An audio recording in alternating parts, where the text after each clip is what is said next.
why Ironheart is the worst Marvel show yet. Let me be clear right from the start. This is a rant, but I'm not a Marvel hater. I want Marvel to be great again, like it used to be. I'm one of the few people who actually had some hope that Ironheart might be better than the usual Disney Plus content we've been getting lately. Man, I feel bad for myself. After watching the few episodes released so far, I can confidently say this might be Marvel's worst TV show to date.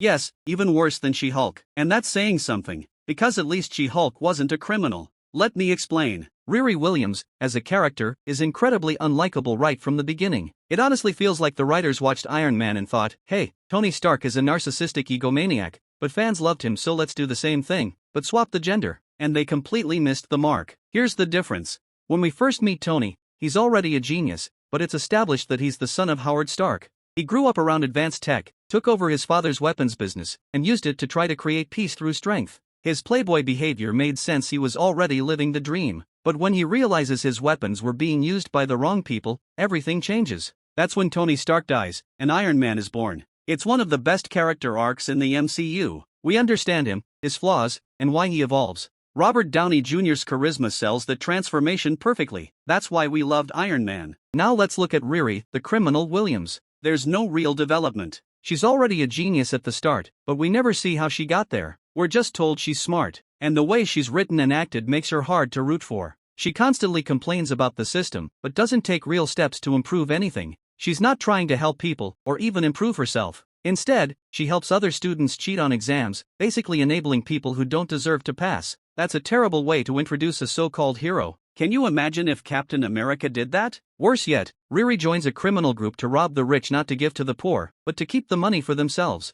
That's not heroic, that's just selfish. And don't get me started on the tone. The writers treat these actions as quirky or cool, when really they just make her look entitled and out of touch. Let's compare her to another morally gray character, Deadpool. Deadpool's not a traditional hero either. He's a mercenary, sure, but at least he's taking out worse people. There's a twisted code to what he does. He's chaotic, but his targets usually deserve it. Riri, on the other hand, is robbing people just for being rich, not because they've done anything wrong. That's not justice, it's just petty. To me, Riri Williams is by far the weakest and most poorly written character in the entire Marvel TV lineup. And honestly, I hope we don't see her again in future Marvel shows or movies. And I think Marvel knows the show is a dud. That's probably why they quietly dropped it now right as Fantastic Four First Steps marketing begins. It feels like they're trying to bury it under bigger headlines. But stinkers stink, no matter how deep you try to hide them. And this one? This is a huge stinker. Thanks for watching. See you in the next one.